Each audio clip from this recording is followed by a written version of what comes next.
আসসালামু আলাইকুম। ইরান দখলের জন্য আমেরিকা এবং ইসরায়েল ইতিমধ্যে সামরিক এবং রাজনৈতিক কৌশলগত যে সকল পদ্ধতি অনুসরণ করেছে সেগুলি যদি পর্যালোচনা করি ১৯৪৫ সালের দ্বিতীয় বিশ্বযুদ্ধের পর আমেরিকা সাধারণত কোনো দেশ কোনো দেশ দখল অথবা সেই দেশে আধিপত্য বিস্তার করতে গেলে যে সকল কৌশল অথবা সামরিক পদক্ষেপ গ্রহণ করে তা পর্যালোচনায় দেখা যায় যে কোথাও ডিপ স্টেট পলিসির মাধ্যমে, আবার কোনো দেশে যেমন পাকিস্তানে গণতান্ত্রিক সরকার ইমরান খানকে সরানোর জন্য যেভাবে একটি নামধারী গণতান্ত্রিক সরকারের আড়ালে আপনার শাহবাজ শরীফকে প্রধানমন্ত্রী, অন্যদিকে আসিফ মনিরকে মূল ক্ষমতায় রেখেছে সেনাবাহিনী প্রধানকে। আবার যদি আমরা ইরাকের দিকে তাকাই তাহলে দেখবেন বাগদাদে প্রচুর বোম্বিং করে, এয়ার অ্যাটাক করে বাগদাদ থেকে মানুষ সরিয়ে দিয়ে, সকল মানুষকে সরিয়ে দিয়ে তারপর সেখানে সেনাবাহিনী প্রেরণ করা মাধ্যমে ইরাক দখল। লিবিয়াতে যে রাজধানী ত্রিপোলি, সেখানে একই পদ্ধতি অনুসরণ করেছে ইরাকের মতোই এবং প্রচুর বোম্বিং করে গাদ্দাফি যখন নিজ গ্রামে পালিয়ে যায় তখন ত্রিপুলি দখল করে ফেলে। আবার আফগানিস্তানেও প্রচুর বোম্বিং করে এবং এইভাবে আফগানিস্তান দখল করে। তো ইরানের এই কৌশলগুলি সকলেরই জানা ছিল এবং ইরানও জানত। তার দেশে অভ্যন্তরে এমন একটি গোষ্ঠী তৈরি করবে যাদের মাধ্যমে আন্দোলন করে রেজিম চেঞ্জ করবে, অথবা অন্যান্য কৌশল যেগুলি ইতিমধ্যে আমি বর্ণনা করলাম সেগুলি অনুসরণ করে ইরানের মধ্যে সরকার পরিবর্তন ঘটিয়ে সেই ইরানের তেল খনি দখল করবে, আগুন লুটপাট করে নেবে। তো যদিও ইরানে আপনার মোসাদ বাহিনী প্রচুর, মোসাদের এজেন্ট অর্থাৎ ইসরায়েলের এজেন্ট প্রচুর। এর কারণ হচ্ছে ইরানে যখন ইমাম খোমেনি আপনার ক্ষমতায় আসে ইসলামিক রেভলিউশনের মাধ্যমে, তখন রাজা শাহ পেহলভিকে হটিয়ে তখন তার কিছু অনুসারী, এখানে প্রায় ঘোরভাবে বলা চলে 20% অনুসারী তার ইরানে আছে এবং তাদেরকেই ইসরায়েল এই ক্ষমতার লোভ দেখিয়ে মোসাদ এজেন্ট রূপে আপনার তৈরি করে।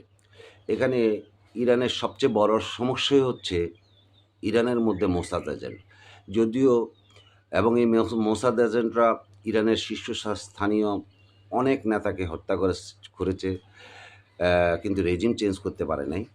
কিন্তু আমেরিকার এত ম্যাসাকার বোম্বিং, এয়ার অ্যাটাকের কারণে ইরান এখন প্রায় একজোট হয়ে গেছে। কারণ ইরান ঐতিহ্যগতভাবে, ঐতিহাসিকভাবে কখনো কোনো দেশের আধিপত্য মেনে নিতে পারেনি, ইতিহাস তাই বলে। কারণ সে এক সময় এই ইরান বিশ্ব শাসন করেছে, পারস্য সাম্রাজ্য ছিল, সেই সাম্রাজ্য বিশ্ব শাসন করেছে। সে তার কোনো অধীনতা গ্রহণ করতে পারেনি। এখন প্রশ্ন হচ্ছে যে ইরানে তো ডোনাল্ড ট্রাম্প তথা আমেরিকা এবং ইসরায়েলের সকল পলিসি ফেল করলো। আরও বোম্বিং করতে পারবে, আরও প্রচুর হতাহত করতে পারে, আরও অবকাঠামো ধ্বংস করতে পারবে। কিন্তু এতে করে ডোনাল্ড ট্রাম্পের যে লক্ষ্য তেল দখল করা এবং ইরানে তার আধিপত্য বিস্তার করা, তা কি সম্ভব হবে? এই প্রশ্নটা এখন ঘুরছে, জনমনে ঘুরছে, বিশ্বে ঘুরছে।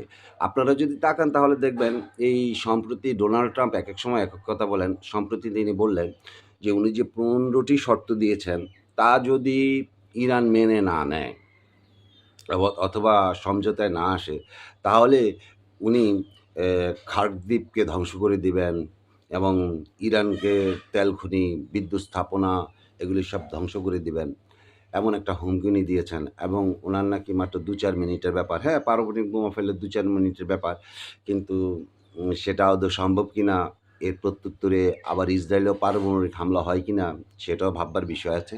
তো এখন ওনার নেক্সট কৌশল কী তবে? ডোনাল্ড ট্রাম্প যে এখন হুমকি দিচ্ছেন যে আমেরিকাকে ধ্বংস করে দেবেন, ইতিমধ্যে ওনার সবগুলি কৌশল ফেল করেছে। তো এখন ওনার নেক্সট কৌশল, ওনার বক্তব্যের মধ্যে আমরা যেটা দেখতে পারি, উনি ওখান থেকে যুদ্ধ শেষ করে চলে আসার একটা জয়ের ভাবমূর্তি তৈরি করার ক্ষেত্রে যে জিনিসটা করতে চাচ্ছেন, সেটা হচ্ছে ইরানে একটা ম্যাসাকার করা, খার্কিভকে ধ্বংস করা। অর্থাৎ কিছু না নিয়ে এসেও উনি যেন বলতে পারেন যে, "হ্যাঁ, আমি জিতেছি, ইরানকে ধ্বংস করে দিয়েছি।" এই একটা ভাইব উনি তুলতে যাচ্ছেন। কিন্তু আফটার অল এর অভ্যন্তরে ইয়া আমেরিকা আসলে একটা চুক্তির মাধ্যমে, শর্তের মাধ্যমে সময় নিতে চাচ্ছে বলে সবাই ধারণা করছে, এবং তাতে করে সে নতুন কোনো কৌশল অথবা ফন্দি তৈরি করবে যাতে করে ইরানকে বিধ্বস্ত করা যায়। এটাই এখন বিশ্লেষকদের মতামত, জ্ঞানীগুণীরা ভাবছেন। তবে সেটা অবশ্যই হরমুজ প্রণালীতে ড্রোন পাঠিয়ে সম্ভব নয়। তিনি পানির নিচে ড্রোন পাঠাবেন এটা বলেছেন, সেটাও সম্ভব নয় আপাতদৃষ্টিতে, তা দেখতে পাচ্ছি আমরা। এবং এখন পর্যন্ত দেখা যাচ্ছে আমেরিকাকে মধ্যপ্রাচ্য থেকে বিদায় নিতে হবে। কেননা রাশিয়া এবং চীন আর কোনোভাবেই এককভাবে আপনার আমেরিকাকে অথবা ইসরায়েলকে এই মধ্যপ্রাচ্যের আধিপত্য বিস্তার করার সুযোগ দেবে না।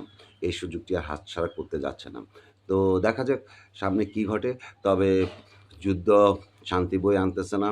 ইতিমধ্যেই আমাদের দেশসহ সারা বিশ্বে এক ধরনের তেলের অভাবে উন্নয়ন বলেন, অবকাঠামোগত বলেন বা সব দিকে অর্থনীতিতে বলেন, বিরাট একটা ধসের ব্যাপার চলে আসতেছে, এবং সবাই আমরা ভুগবো। আমরা শান্তি চাই, একটা সুষ্ঠু সমাধান চাই।